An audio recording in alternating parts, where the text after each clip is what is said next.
Anyway, I also found this newspaper clipping that tells how Shine actually got his name, that Miss Shaw claims.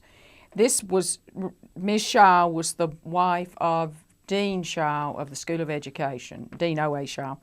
And she said that she was teaching at Winona, which is where Mr. Shine went to grammar school.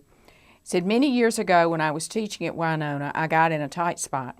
My basketball squad was to put on a play the following night when one of the cast was expelled from school. I was determined not to postpone or cancel the performance. I thought of you, Mr. Morgan. You were a little fellow about 12 years old in grammar school, and you memorized the part that night, and then the next night stole the show. Since then, you have been Shine Morgan. People used to come see my grandfather Shine because they wanted his support. You know, if you were running for something either in Oxford or North Mississippi, or even in statewide, he was the person that was in charge of getting your votes in North Mississippi. When he was the proprietor, it was just a place, everybody came by, you know, just to see, I think as Nina Gooseby said in one of the papers, just to see what the political climate was that day.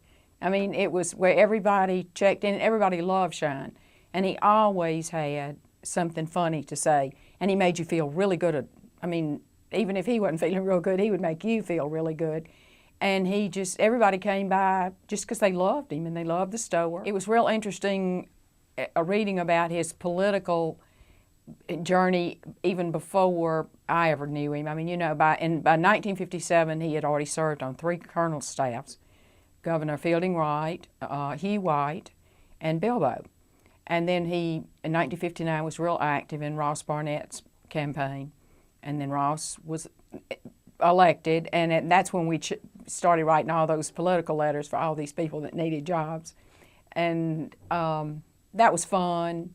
And Mr. Shine loved being a colonel. You know, he was and then he was on the Board of Trustees, and, you know, and that was just a wonderful thing for him. He just thoroughly enjoyed being associated with the school, and he loved Ole Miss. He truly did. He was a cheerleader at Ole Miss.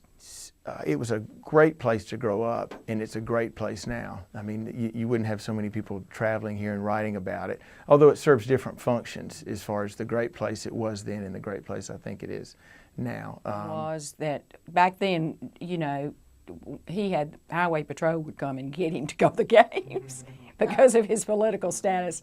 And I can remember so well after lunch, everybody would start ginning around, getting their lipstick on and combing their hair, and then people would start hollering out the front door, "The Highway Patrol is here! The Highway Patrol is here!" So we'd all go charging out. Well, it was really just an extension of home. We lived about 2 blocks from town. I'd say from town, from the square.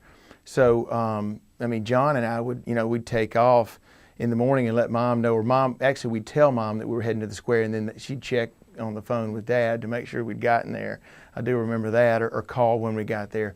But it was really an extension of being of our neighborhood. It wasn't just like, our neighborhood wasn't just Fillmore and South 8th. The neighborhood was the square. Ed loved the TV. He really, my husband just really was a TV hound, and the remote control. I mean, he really did. Even doing business, he always had a TV on, you know, and then people, that was another thing, people would come in to visit, but then there might be something that interested them, and so they would just sit down and watch the rest of the show. I mean, you know, so it was fun, you know, and Ed watched it with anybody that happened to be in there. He loved it.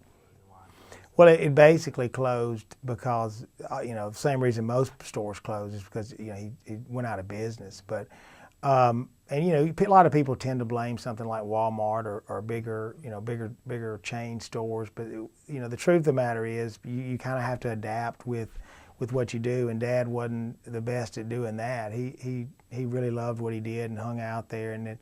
But he was smart enough to see that it was time to go, and it was you know, it was a difficult decision, but it was still something that it ended up being, you know, a good thing. I mean, and we hated to close the store. It pretty much went straight to becoming the Southside Gallery. I don't think it was ever actually empty for a very long period of time. I can remember, it shows you how far Oxford's come, I can remember hearing people saying, you know, they're going to put an art gallery in that place. You know, people going, no.